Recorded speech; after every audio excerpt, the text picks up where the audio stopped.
વિદ્યાર્થી મિત્રો, અગાઉ આપણે આપણા ગુજરાતીના લેસન નંબર 5 થીંગડું એના પાર્ટ 1માં જોઈ ગયા પ્રમાણે કે જ્યારે સૂર્ય આથમવા આવ્યો હતો ત્યારે વાદળ સરસ મજાના પથરાયેલા હતા અને એ વાદળની સાથે સાથે ક્યાંય સૂર્ય પણ અલોપ થઈ ગયો હતો અને અંધકાર છવાયો હતો અને એ બાજુ પ્રભાશંકર પણ પોતાના ઓરડામાં બેસીને તેઓ પોતે પાન ખાવાની તૈયારી કરે છે. ત્યારબાદ એમણે જે ખેટીએ ભેરવેલો જે એમનો કોટ હોય છે તે લઈને બહાર નીકળતા જ હોય છે કે અચાનક એમને યાદ આવે છે એમના પત્ની એવા પાર્વતી દોશી કે જે હંમેશા એમના જવાના ટાઈમે પાણીનો પ્યાલો લઈને હાજર રહેતા હતા અને એમની યાદમાં જ તેઓ બેધ્યાન હોય છે અને અચાનક જ એમનાથી પૂછાઈ જાય છે કે શું છે હસમુખની માં? અને ત્યારબાદ એમને યાદ આવી જતા એ પ્રશ્ન તરફ તેઓ અચાનક જ એમ જ ફક્ત શૂન્ય મનસ્ક થઈને ઊભા જ રહી જાય છે. એમને યાદ આવે છે કે હર હંમેશની જેમ મકુ જે કહીને કઈ રીતે એમના પત્ની એમને આ રીતે જ વાત કરતા અને પોતાના વાતની શરૂઆત કરતા હતા. સાથે સાથે તેઓ પોતે જે ઘરની મર્યાદા જાળવીને રહેતા હતા, એમના મોટા દીકરા મણિશંકરના મૃત્યુ પછી જ્યારે તેઓ બેધ્યાન રહેતા હોય છે ત્યારે પાર્વતી દોશી એમને આ જ રીતે બોલાવે છે. સાથે સાથે લગ્ન થયાના પછી કઈ રીતે તેઓ પોતે માતા પિતાની સેવા કરતા હતા અને ત્યારબાદ જ પોતાની પત્ની સાથે પણ થોડી ઘણી વાતો થઈ શકતી હતી. એ બધી આપણે વાતો અગાઉ પાર્ટ 1માં જોઈ ગયા હતા. હવે આપણે પાર્ટ 2માં આપણે જોઈશું કે કઈ રીતે પ્રભાશંકર પોતાની હવે આગળના જે કંઈ જીવન તેઓ એમણે જીવી રહ્યા છે એની વાતો કરે છે. તો જોઈએ હવે.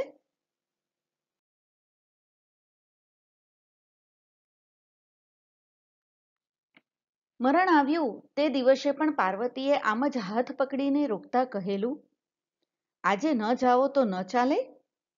પણ પછી તરત જ પ્રભાશંકર નિત્ય નિયમમાં કશો ભંગ પડે તે સાંખી લેતા નહીં. તે જાણીને વાત બદલી નાખીને કહેલું, ના ના, એ તો મને અમથું જ જરા મનમાં એમ થયું. લો, એક ઘૂંટડો પાણી પીને પછી જાઓ. અહીંયા પ્રભાશંકર યાદ કરે છે કે જ્યારે પાર્વતી દોશી પણ મૃત્યુ પામવાના હોય છે તે પહેલા જ તેમણે આવી જ રીતે હાથ પકડીને એમને રોકતા કહ્યું હતું કે તમે આજે બહાર નહીં જાઓ તો નહીં ચાલે? અને પછી પાર્વતી દોશી વિચારે છે કે કદાચ પ્રભાશંકરનું કંઈ અગત્યનું કામ હોય અને જો એમાં કંઈ ભંગ પડે તો તેઓ ચલાવી લેશે નહીં. સાંખી લેવું એટલે કે ચલાવી ન લેવું. એટલે તેઓ તરત જ પોતાની વાત બદલી નાખે છે અને કહે છે કે આ તો તમને એમ જ કીધું, કંઈ નહીં, તમે જાઓ. અને એમ કરીને તેમને પાણી આપે છે. આથી બારણાના આગડામાં કોણી આગળથી ફાટેલો કોટ ભેરવાતા ઊભા રહી જઈને એકદમ એમનાથી પૂછાઈ ગયું, શું છે હસમુખની માં? પણ પેલો તપખીરનો સડાકો ને મકુ જે ટહુકો સંભળાયા નહીં. એટલે પ્રભાશંકર એકલા જ બોલવા લાગ્યા, શું છે? કોટ ફાટ્યો છે એમ કહેવું છે ને? તે શું ઠીંગણું મારું? પણ સોય દોરો ક્યાં છે? પ્રભાશંકરને હવે એકદમ યાદ આવી જાય છે. વિદ્યાર્થી મિત્રો, એટલે એમને જે પોતાના પત્નીને યાદ કરતા કરતા બધું તેઓ વિચારતા હોય છે ત્યારે જ આગડામાં, બારણાના આગડામાં, આગડા એટલે કે અડાગરો જે આપણે મારીએ છીએ, લોક કરીએ છીએ ત્યારે, તો એમાં એમનો પેલો કોટ ભેરવાઈ જાય છે અને કોણી આગળથી એ ફાટી જાય છે. એટલે તેઓ અચાનક ફરી પાછા પોતાની દુનિયામાં આવી જાય છે અને જાતે જ હવે તેઓ બોલે છે કે હસમુખની માં હવે ક્યાં છે? અને પેલો તપખીરનો સડાકો પણ નથી અને મકુ જેનો ટહુકો પણ સંભળાતો નથી. એટલે તેઓ જાતે જ મનોમન બોલે છે કે કોટ ફાટી ગયો એમ જ તારે કહેવું છે ને? તો શું હું ઠીંગણું મારી દઉં? પણ પોતે જ પાછા કહે છે કે સોય દોરો ક્યાં છે? પછી થોડી વાર અકળાતા હાથ મસળતા પ્રભાશંકર એમને એમ ઊભા જ રહી ગયા. પછી જાણે પાર્વતીનો નાખુશ થયેલો ચહેરો જોયો હોય તેમ બોલ્યા. વિદ્યાર્થી મિત્રો, અહીં પ્રભાશંકર ઊભા જ રહી જાય છે અને એમને પાર્વતી જાણે નાખુશ એટલે કે ઉદાસ એમને ચહેરો દેખાય છે અને તેઓ બોલે છે, પણ તું જ કહે ને, હું શું કરું? વહુને મારાથી વારે વારે કહેવાતું નથી. તેઓ કહે છે કે આ ઠીંગડું, મારો કોટ ફાટી ગયો છે, પણ મારાથી વહુને વારંવારે કહેવાતું નથી. વારું, ઠીંગડું મારું છું. એટલે કે અહીં તેઓ કહે છે કે વહુ પણ કહે છે કે સારું, વારું એટલે કે સારું, હું ઠીંગડું તમને મારી આપું છું. પછી છે કાંઈ? આવું કહે પણ છે અને પછી એ ભૂલી જાય છે. પછી છે કાંઈ એટલે કે એમને વહુને યાદ રહેતું નથી.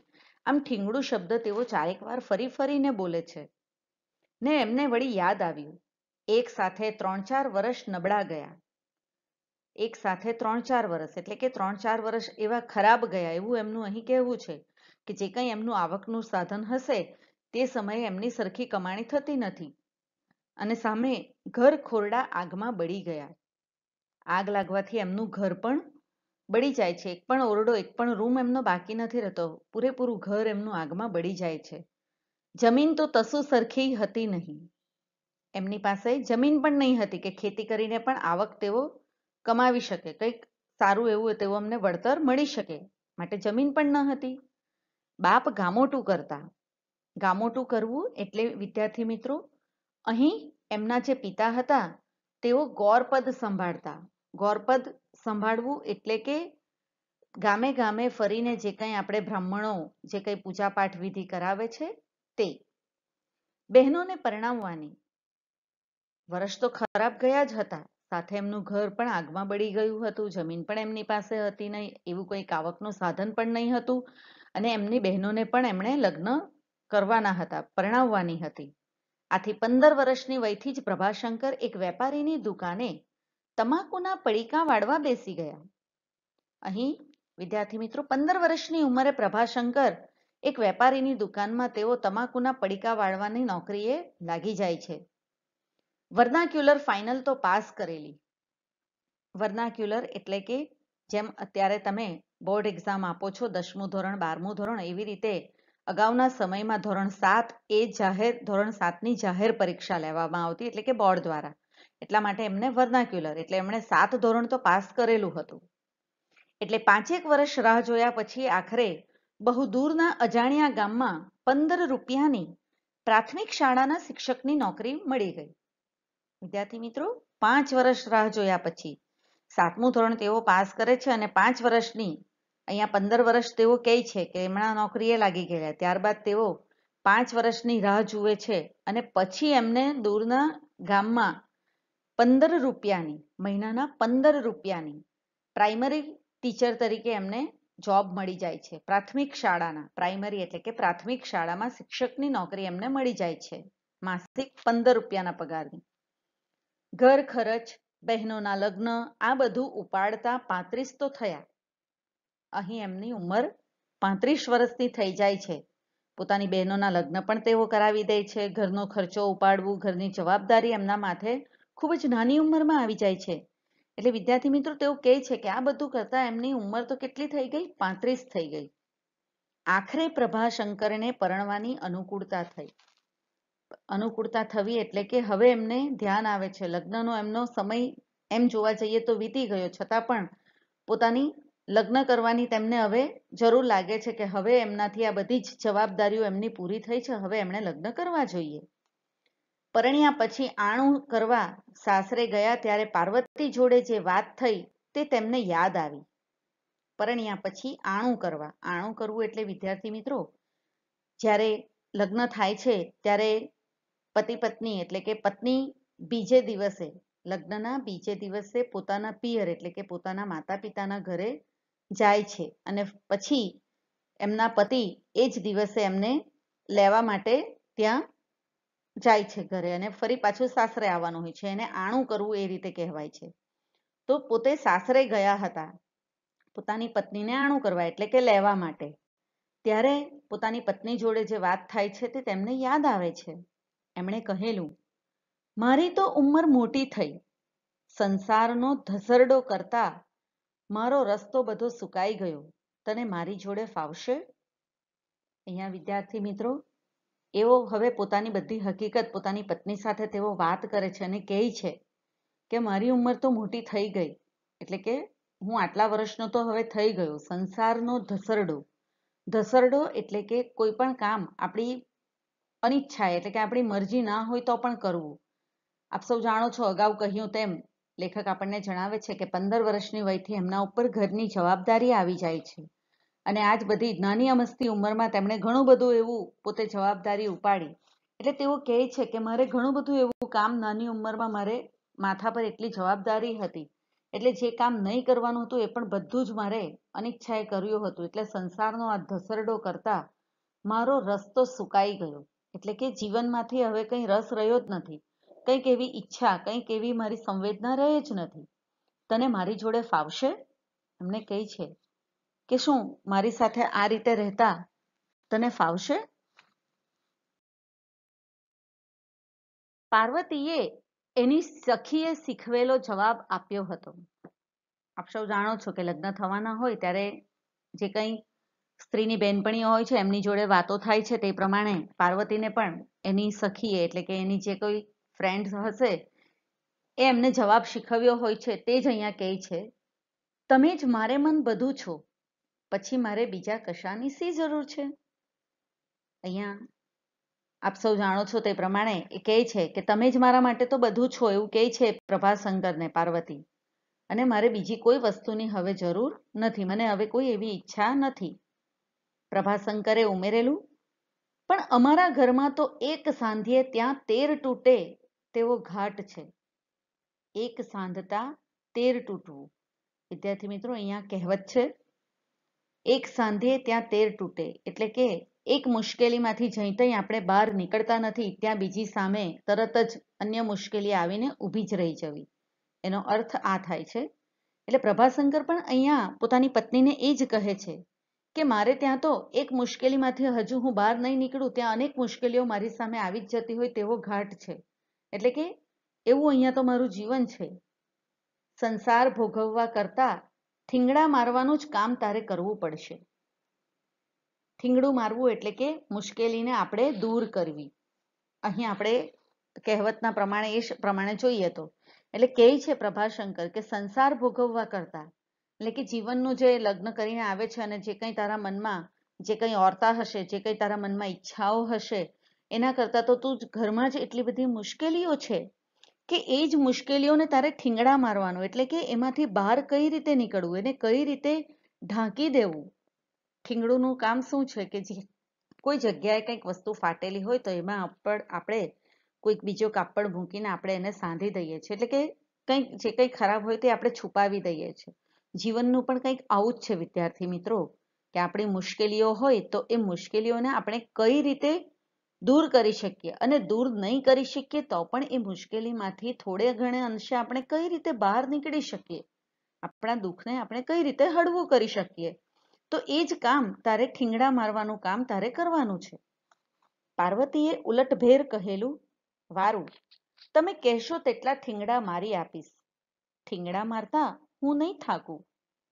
અહીંયા પાર્વતી એક સમજુ નારીની જેમ જ જવાબ આપે છે, ઉલટભેર, એટલે કે તરત જ એમને સામે કહી દે છે કે સારું, તમે કહોશો તેટલા હું ઠીંગડા તમને મારી આપીશ, હું નહીં થાકું ઠીંગડા મારતા.